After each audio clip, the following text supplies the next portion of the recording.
My name is Bailey, and I'm trying to derail this podcast always.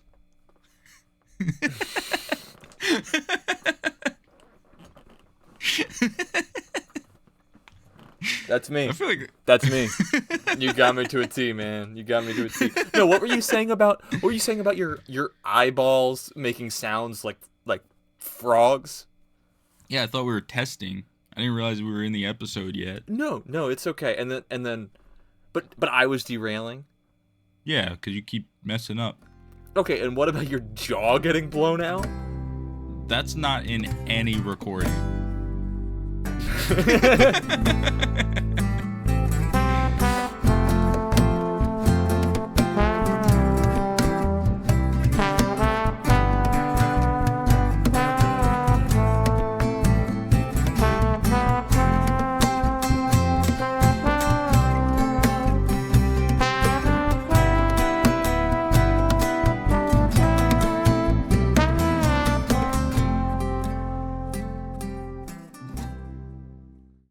Oh man, it's been another week, Matthew. How you doing? Sure has. I'm doing good. Bought a car today, literally like 2 hours ago. Congrats. Got a car. Got a Honda Civic in meteorite gray. Ooh. Got a spoiler. Put that baby on sports mode on the ride home. Dude, Let's just say I put that baby in sports mode. I did the same with my Civic on the drive home from the dealership. That it kicks. It's got some real time. kick to it. Yeah. I was Yeah. as a not car guy whatsoever. I've never experienced like a nice car like that, I guess. But Yeah.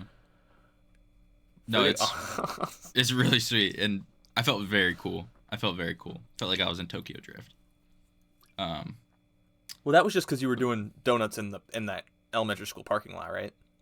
Yeah. I mean, I have to practice, so.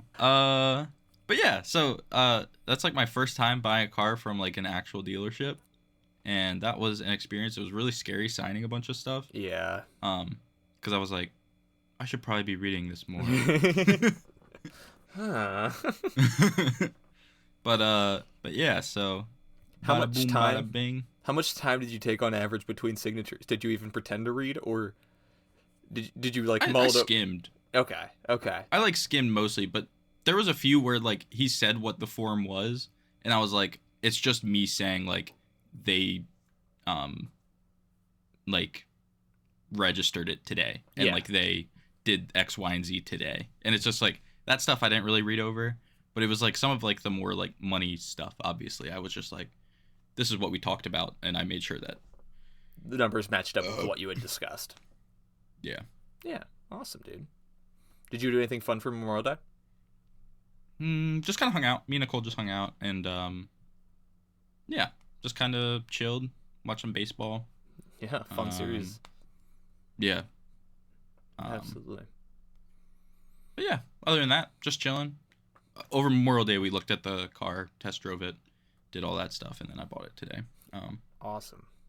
But yeah, it was really sweet. What about you? How are you? Well, first I want to say congrats on the car. I know I said it already, but that's awesome.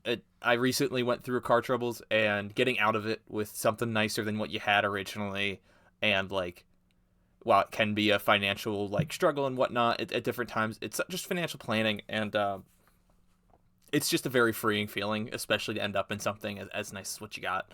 And that's gonna last you a long time. So big old congrats to our boy Matthew here for the new car.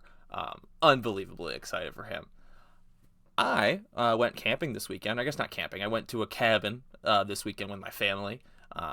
Between my siblings and my cousins, there's 8 of us, and we rarely get all of us together. But got to spend some time with my nephew. Got to spend some time with everybody, and it was super, super, super fun. I had a blast. It's fun when you kind of get to forget about everything else that's going on. Me and Ashley were talking about that on the way home, where it's just like I didn't think about work a single time this weekend. Not even really a minute. Nice. That's really nice. Yeah, and it's just it doesn't get better than that. And then we got home yesterday, and me and Ashley actually went and saw Friendship, that new Tim Robinson movie. Oh, nice. I've been wanting to see that. It just came out on Saturday, so you're not behind the 8 ball or anything like that, but you'll have to see it. I'd go see it again with you. It is, I think the thing I was mainly concerned about, but I don't know where that was even coming from based on like the other things I've watched of his, where I was concerned that the pacing might be a little bit off. It might just try to be like a little too absurd and in like a movie format. Movie's an hour and a half long, doesn't drag too long or anything like that. But the whole premise isn't the most hilarious thing ever. It's really, really good, and there's some good laughs along the way. I really enjoyed it, and I suggest it to everybody.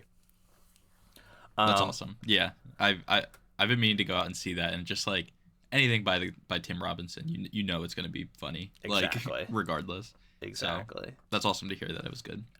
But that being said, what is that sound? That is the GOOB hotline, 717-803-7302. 717-803-7302. Run that by us one more time, Matthew. We got 717-803-7302. Yes, sir. Yes, sir. That might That's called memory. That needs to go in the history books here. Mm-hmm. I didn't even mock you. You didn't mock me. You just made the words with your mouth at the same time, but they don't see that because we put the graphic over the screen. So maybe I'll leave that in like the corner or something like that. Yeah. Let's see if we have any voicemails. We might not have any voicemails. I wish we did. It's kind of on you guys if we don't. So. Oh man. Call more. Come on, guys. Yeah, come on, guys. Call us more. One saved message. Oh. Saved message. Oh, it's just a saved message. Should we just listen to Dillies again? Hi, this is Dylan Murray. I saw your podcast, and I think that you and I can do some solid business together.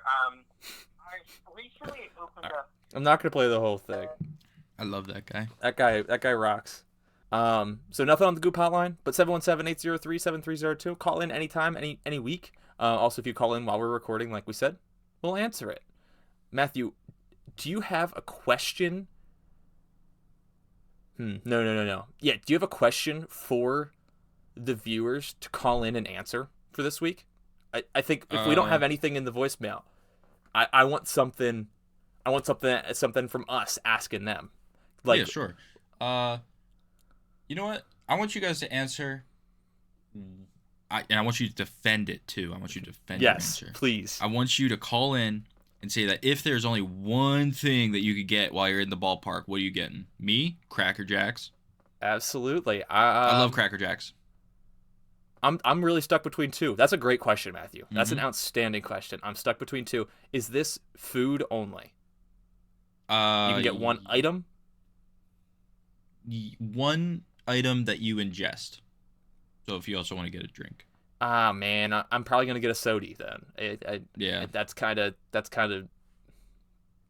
par for the course for me. But if I'm doing food, I think 65% of me is leaning just towards hot dog. But then solid 35% of me loves a soft pretzel at a baseball game. Ooh. Soft pretzels. I love soft pretzels in general. That's the Lancaster coming out of us a little bit, I think. Mm-hmm. That is that's a great question though. Yeah, call into the 101 The GOOB hotline. Defend it with your life. You know why I'm eating Cracker Jacks? Because 1, I love them. 2, it comes with a sticker. 3, you can just munch on those I mean, I don't, but you can munch on them all game. You can make them last the whole 9 innings. That's true. Or more if you need. If you think it's going longer, you just keep an extra one in there in case. Yeah, and if you need to rally, you just stand up, show off your Cracker Jacks. That's what I do. Just like that. Shouts out to the social medias again. Check out the TikTok, the Instagram, And quite frankly, if we get to 40 followers on TikTok, Bailey's going to shave his head. I won't shave my head, but I'll do something if the comments want me to do something funny. I'll do something funny for 50 followers. If we ever get to 40 followers, Bailey shaves his head. Shoot. There's no deadline. I gotta start it's only like 6 followers. It's 5. We're at 35 right now. Ooh. Yeah, I do think we were at 36 at one point, to be honest. But that's okay. Who's watching? That's fair. Hey, I understand. Yeah. If you know what, anyone who unfollows our content, I understand. I will say when we that get down to 30 followers, Bailey also shaves his head. I might. Yeah. I fired off a couple TikToks over the weekend and today. One just went out a couple hours ago, actually. Oh, I didn't even see it. Not yet, but it's pretty cool. It's not necessarily baseball related, but it's cool. That's sweet. Check it out. We're on there. We're always trying to mix things up. You'll see some new faces on there soon too. Got some big stuff coming at you from the Goop. What I was going to bring to the table today a little bit here, Matthew, besides my my overview of the Athletics, was some little bits from around the MLB from the past couple weeks, and some big storylines. Is it okay if we just jump right into that? Sure. Awesome. So first, I want to say Shohei Ohtani is pitching live batting practice right now. It's crazy. It is happening. Shohei Ohtani is already the front runner for the MVP. If he pitches 60 innings this season, I don't think there's a conversation anywhere else, regardless of how everyone else does. Could you imagine he only comes in postseason to pitch? and then just blows the whole thing away? Like, it's absolutely possible. I mean, we're talking about a guy that can touch 101 when he like needs to lock in, and that's with a like starters usage on him too. Like, if he's coming in to just be like, we're going out this postseason and we're striking some people out, that's crazy. I just am concerned. I don't think that. Not concerned. I just don't think that the Dodgers are going to. The Dodgers need starting pitching right now. They've kind of backed themselves into a corner a little bit. They signed a bunch of guys for high price tags with injury histories, anticipating some of them to get hurt. But then you look and a lot of their starting rotations on the IL right now. Yeah. They need someone that can give them length. And it's like long injuries too. Like a lot of them are like 60-day. Exactly. So it's like, it's pretty rough because like I picked up a few of those pitchers thinking like, okay, yeah, it's like I know the Dodgers signed them, and it's like I know why they signed them because they have nasty stuff. Yeah, they have good stuff, but then seeing them kind of drop off like flies onto the injury list, it's a tough spot to be in. It's a tough spot to be in for sure. Don't necessarily have a ton of empathy for the Dodgers themselves, but the players, obviously, we do. Just seeing Shohei just kind of like joke around with the people he was striking out, it was really funny. He's got a good character, and it's really cool to see him do. One of those guys was the equipment manager. Oh really? Yeah, just taking hacks. That's so funny. Yeah, that was that was some fun footage there. He was throwing some nasty stuff. I was watching that back angle cam. You could see that movement. Holy. This one is a little bit interesting. Juan Soto. He's been struggling with the New York Mets. So far in 2025, he's batting .233. 777 OPS, which is not a bad OPS by any means, but not what you expect out of Juan Soto.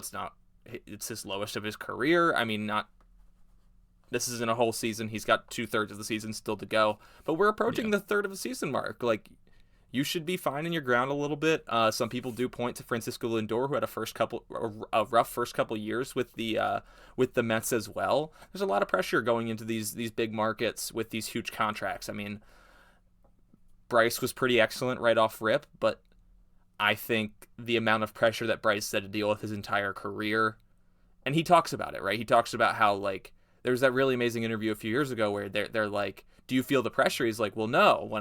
When I was supposed to be the number 1 overall pick from the age of 13, that's when I felt pressure. And I think that's kind of prepared Bryce to move to a city like Philly and still succeed. And while Juan Soto was the prodigy as a young kid, like a 19-year-old winning the World Series or contributing to the World Series, I think he was 19 at that point. That's crazy. Yeah, absolutely insane. But like maybe it's just different for different folks because we saw Trey Turner struggle with coming over to Philly, but luckily, he seems to have really seemed to figure something out this season. For sure. And then I guess the last thing I have here, you definitely noticed this, because on Sunday, Tarek Skubal went 9 innings, 2 hits allowed, 13 Ks, and 94 total pitches. That's insane. That is called a Maddox. Have you ever heard of that before, Matthew? I have not. Okay. So a Maddox is a complete game in under 100 pitches. It's named after a famous pitcher, Gary Maddox, on the famous playing for the Braves. Am I mixing up that first name? That would be so embarrassing. Let me see. There was somebody in one of my psych classes by the name of Maddox. Cool. Yeah. But yeah, Maybe they really like baseball. it's called that because of Greg Maddox, not Gary Maddox. And those are three of my main storylines here. Juan Soto struggling in New York. What are some of your thoughts on that? I mean, obviously not to call in your not to dox you or anything like that. We've got a psych major here on the podcast though, and I think maybe we need to dive into the psyche of this a little bit. Let's just say boo, Mets! Boo! Sorry.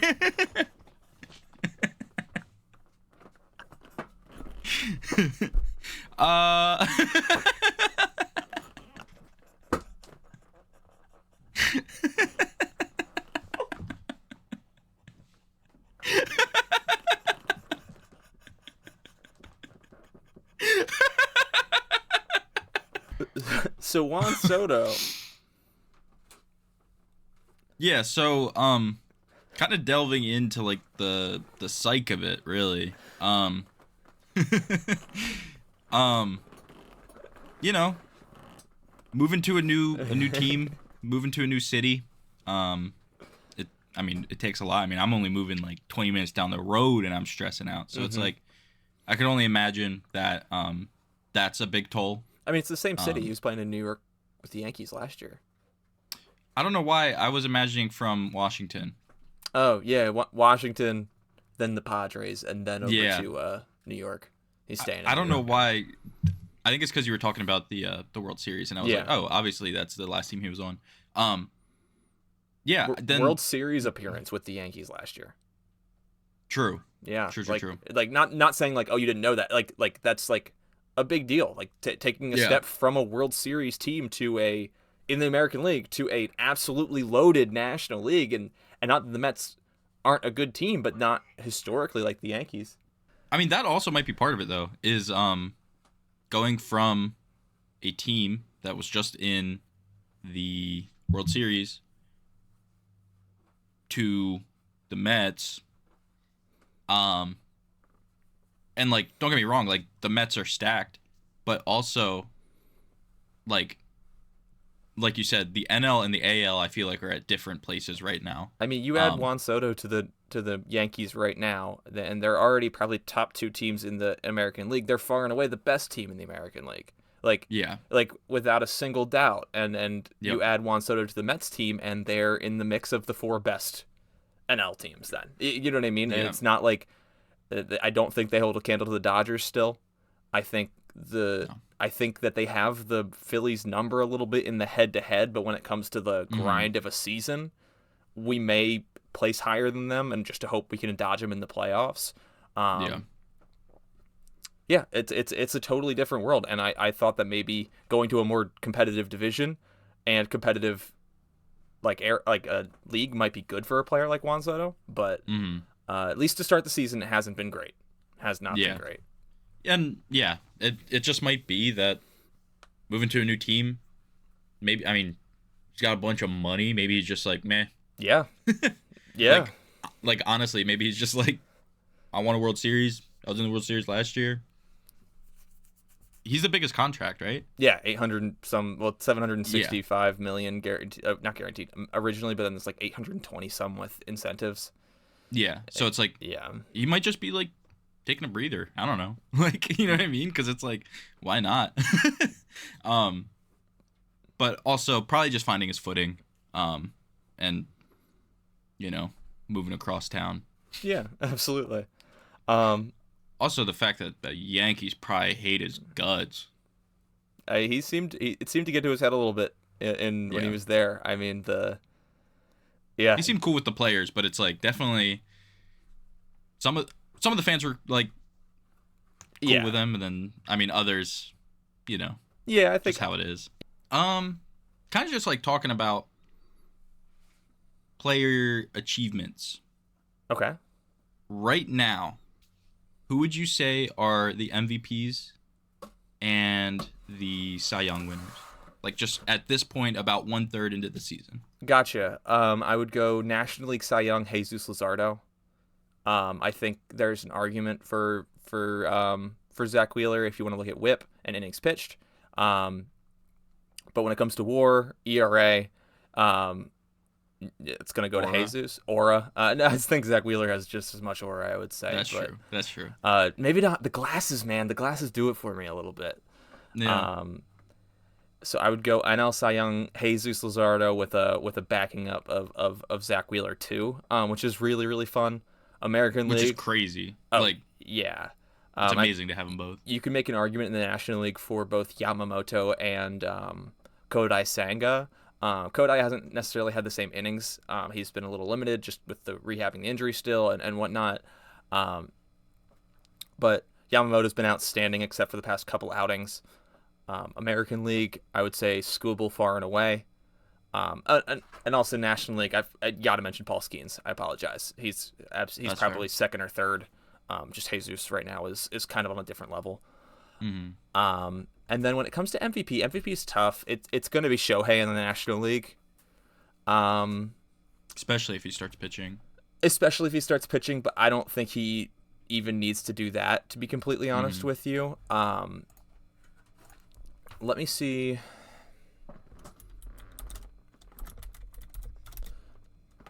I just need to see a quick breakdown of the American League before I give my official opinion. Yeah, it's Judge. It's Aaron Judge. I wanted to see if there was maybe any other conversation to be had, and there just isn't. He's on a different level right now. I mean, we're talking batting average 398, on base percentage 492, slugging percentage 756. He has a 1.248 OPS. It's insane. It's just absolutely nuts. It makes absolutely no sense. When we go into OPS plus, you remember the plus rate stats that we talked about where 100 is MLB average? He has an OPS plus this season of 251, 2.5 times the average MLB hitter. And that's just not real for someone that is also hitting. How many home runs does he have this season? 18 home runs this season? He's tied with Kyle Schwarber, but he's almost doubling the amount he's on base. It's like a Road to the Show character. He's playing on rookie mode. He's playing on rookie mode and Road to the Show. It's crazy. And he's 6'8", and he's massive. He looks like a Road to the Show character. He's like, I'm an outfielder that's 6'8" and can hit bombs, but hit for average, and it's ridiculous. It's just ridiculous. He's not real. If there was just an MVP conversation, it'd be really interesting to see the Shohei versus Aaron Judge debates that go on, because the offensive production is much higher out of Aaron Judge, but can't pitch. You know what I'm saying? Exactly. Yeah. That's actually pretty spot on with my list that I had. Okay. I had for NL Cy Young, Luzardo and Wheeler, AL Scooble, AL MVP Judge, and then I put NL Schwarber. If Kyle can beat Shohei in home runs and Shohei doesn't pitch, then maybe. Yeah. No, mine was just hope. Yeah. Because that would be unreal if Kyle Schwarber won MVP over Shohei Ohtani. That'd be unreal. It would. It would be absolutely insane. And some people say that eventually there's going to be like MVP 2 asterisk next to people in the against Shohei era and stuff like that. Yeah. And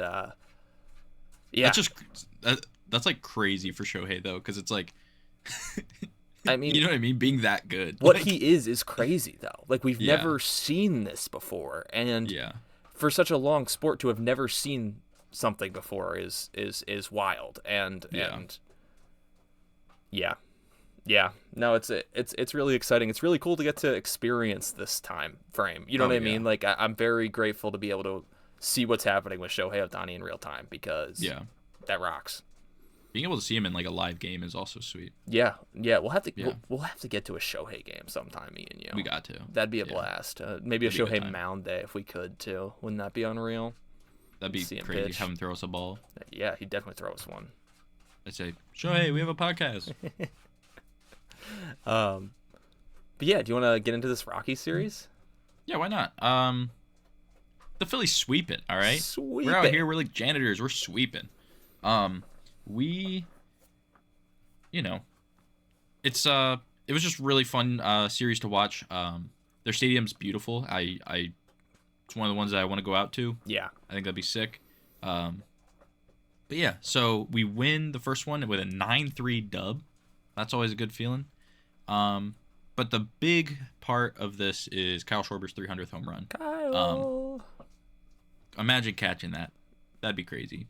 The cement caught it. Yeah. It Cement? It hit off the front of the third deck or something like that. Like it. Oh yeah. Yeah. Yeah. That was crazy. But big milestone for him. So congrats, Kyle Schwarber. You're always the NL MVP in my heart. Obviously, day 2, got a dub, 7-4. Harper, Schwarber, and Luzardo kind of came in clutch this game. Harper came in with some hits, Schwarber with a home run, and then Luzardo just doing his thing. I'm pretty sure it was like 10 Ks. Yeah, he's a gem. I love that guy. He's unreal. Yeah. Third game, we win 9-5. Romuto, Turner, and Harper all homer in this game, which was kind of cool because I actually had a bet in that. I think it was a few other Phillies would. I had Harper homering, and I was really hyped when he got it, but Turner and Romuto were not on that list. Dang. So, What? JT? You weren't betting JT home run? Come on. No. But no, it was still cool to see him homer. I mean, if all of them just homered, that'd be sick. But yeah, bringing a win home for the Phils. And then obviously we know it's a sweep, so game 4 we win 2-0. Ranger into the 7th looked pretty good, which is pretty cool because you don't really see him going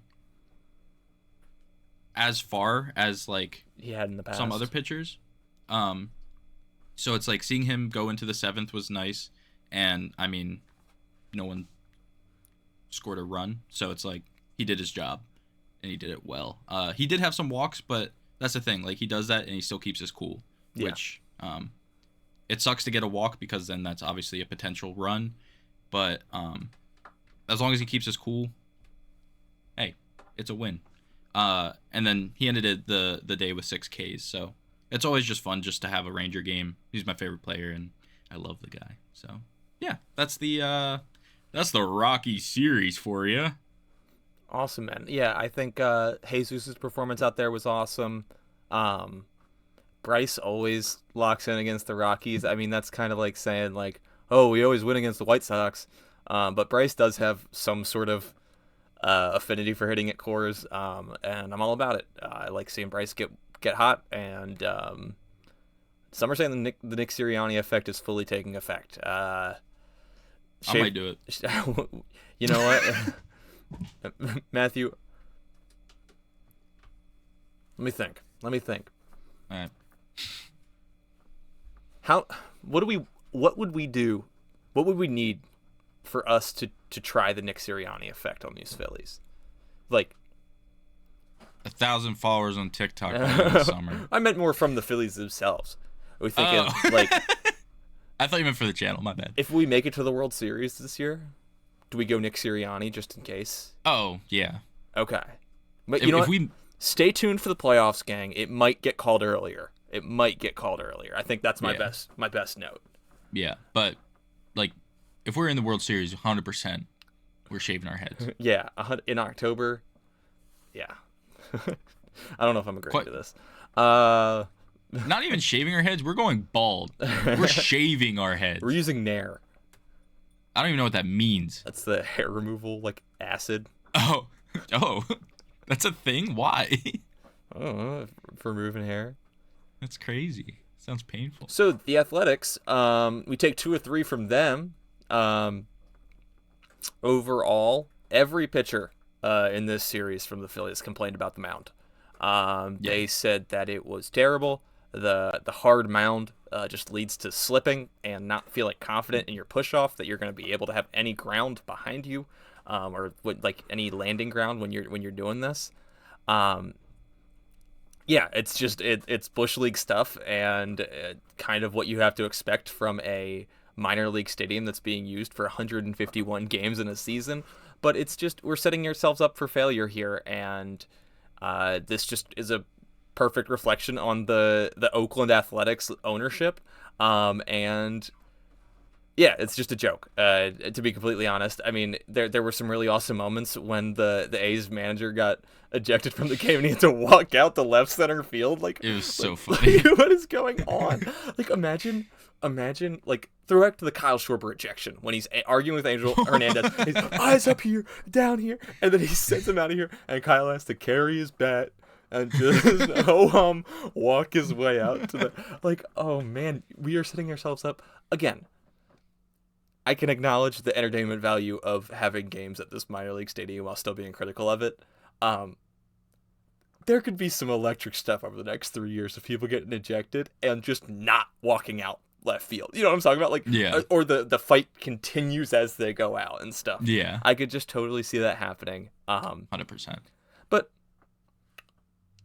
besides that, that's just kind of what I gotta lead off with that, because it was important. All of our pitchers experienced it. All three of our starting pitchers all made comments about how bad it was.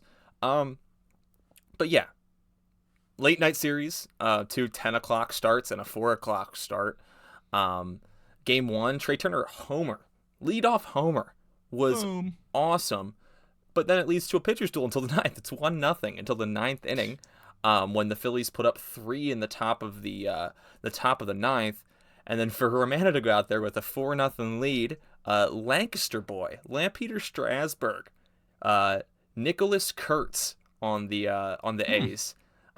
He had a 3-run homer off of Jordan Romano. I didn't realize he was from Strasburg. Yeah, he's about our age too.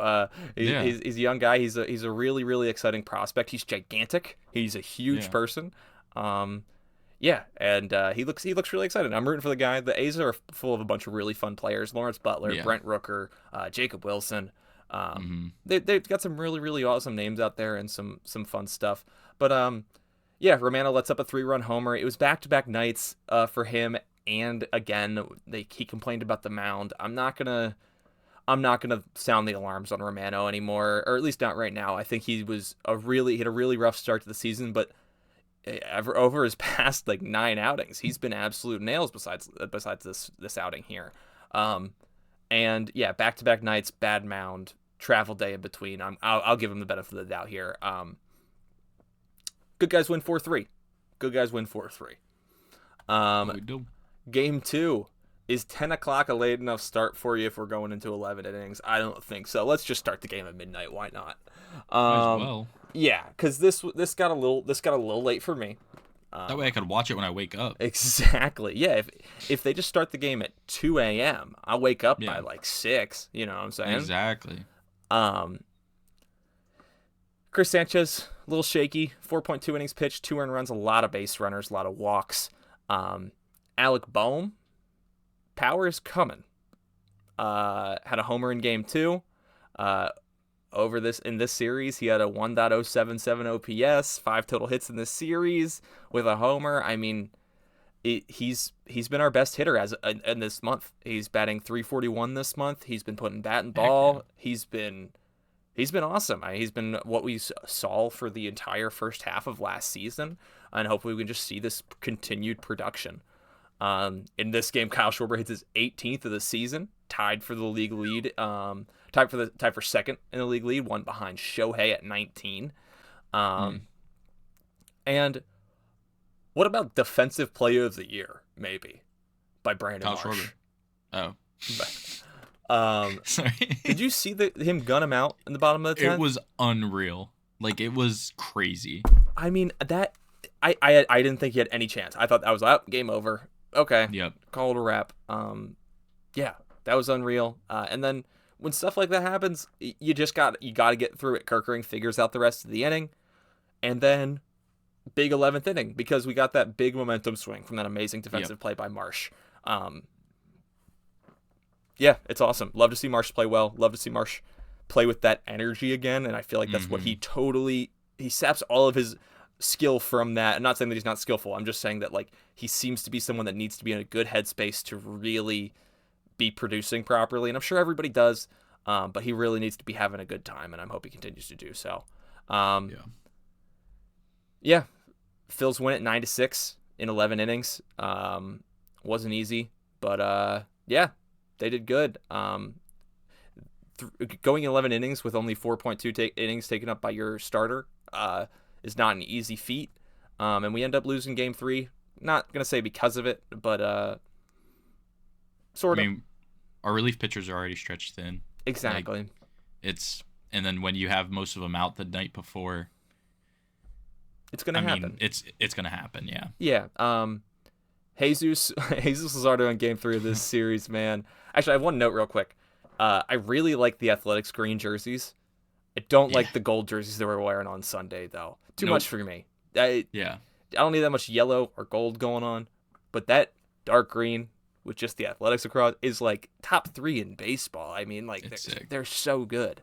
But yeah, get these gold ones off my screen. Jesus lets up 3 runs in the first inning, and then continues to go 6 more innings with 10 Ks, 105 total pitches thrown.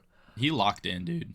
We are watching one of the most impressive starts to a season that I've ever seen. He has been unbelievable. He gets out of these situations all the time. He plays with base runners for whatever, like, I don't know how he gets so many base runners and doesn't allow runs. It's a little scary. But I wrote here, rough first inning, but the slash line tells the story. I mean, 7 innings pitched, 10 Ks, 3 earned runs. That's as straightforward as it gets. I wrote him and Zach Wheeler are probably the nastiest 1-2 in the league, and I don't just mean that because like they're betting odds favorites. I mean, come playoff time, you don't want either of them, and if Chris Sanchez is at home, you definitely don't want him. We've got something really nasty brewing here, and Andrew Painter's coming up in July still. Oh man, dude, and Mick Abel looked so good. I could talk about this Phillies pitching staff. That's how I feel about the 2011 pitching staff, but I could just this is going to be a moment for me that I'm going to be so obsessed with for the rest of my life, and I already know it. That's how good this pitching staff is, and it's fascinating to watch. Get me a bullpen arm. Dave Dombrowski, get me a bullpen arm, so that way I can live my true fantasies through this team. I want to think about Ryan Helsley closing out games for the Philadelphia Phillies this season. If the Cardinals start losing, I need the Cardinals to start losing. Phillies lose it in the 8th with a shaky outing from Strahm, who is really fighting out there. He looks to be laboring. We're talking about how we need bullpen arms. Obviously can't talk about an IL stint for him, but something's not right with Matt Strahm. We've watched 100%. Him for the past 2 seasons, and he's been outstanding.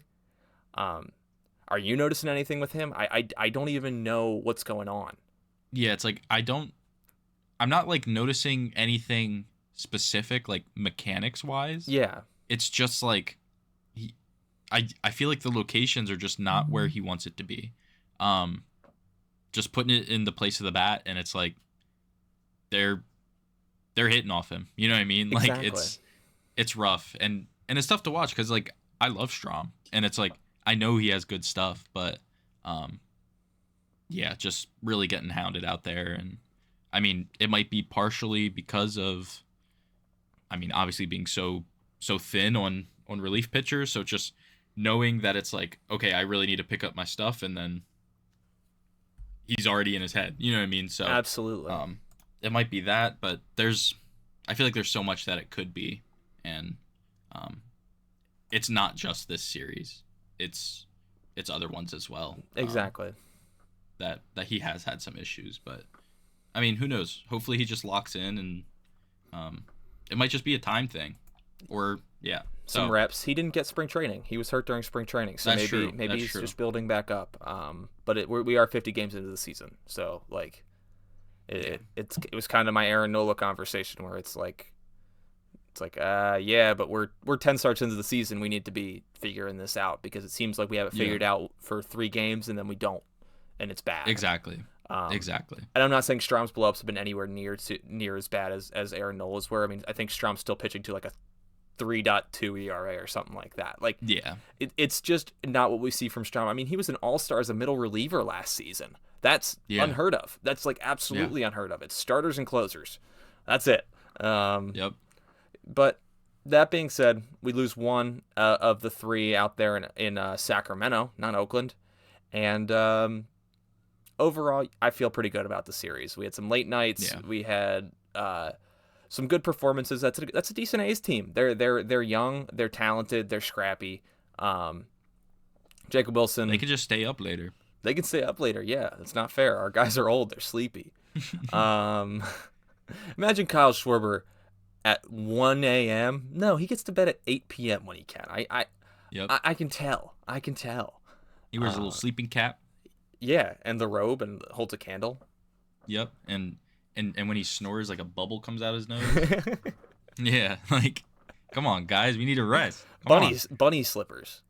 Exactly. Pink bunny slippers. Exactly. And sometimes he falls down his stairs, and it's like, bah, bah, you know what I'm saying? Oh, yeah. I thought whoa. Like what? Yeah, sometimes he falls down the stairs after we push him.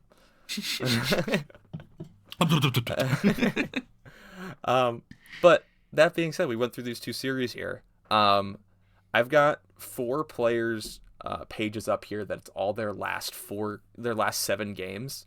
If you wanted me to run through their score lines, they're kind of my 4 finalists for Goober of the Week, unless you have a finalist you're thinking of. And if you do, then maybe I'll just read you off if they're one of the 4 I'm looking at here. I mean, I know who my vote is. Yeah? Yeah. Do you just want me to say it? Please. Luzardo. Okay. I have Jesus Luzardo open here. In his last 2 outings, he has a 1-0 ERA. He's 1-0 with an ERA of 2.77, 20 strikeouts in 2 appearances. In his last 2 appearances, right? 2.77 with 20 Ks. And that is a total of 13 innings pitched as well. Over 12.2 innings pitched in his last 2 outings, Zach Wheeler is 2-0 with 14 strikeouts, but a 0.00 ERA. That's actually kind of unreal.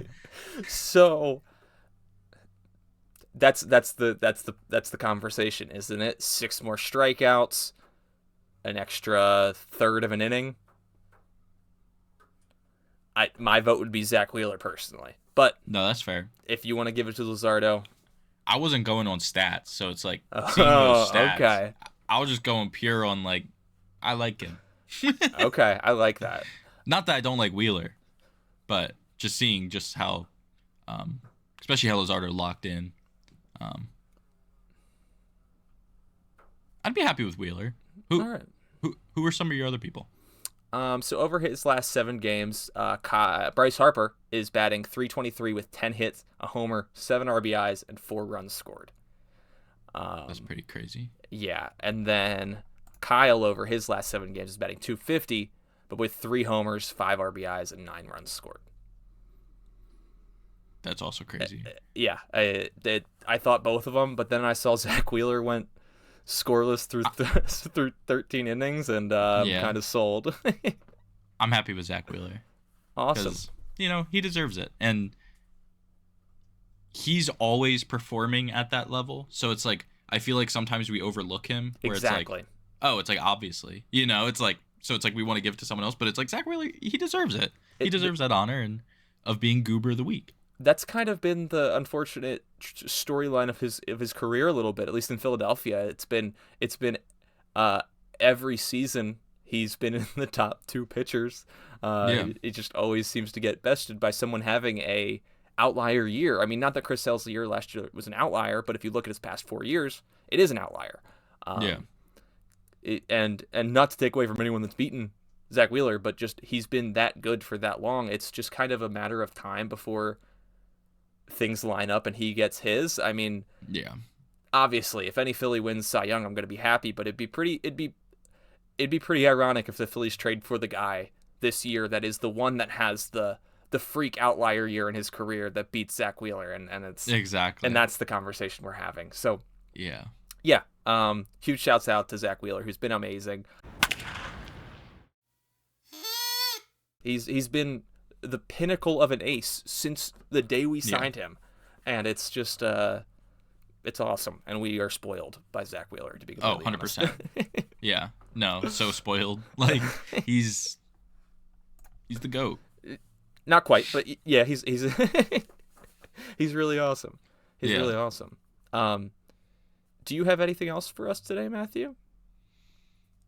Oh, I do have one thing. Yeah. I watched Moneyball this weekend. Are you serious?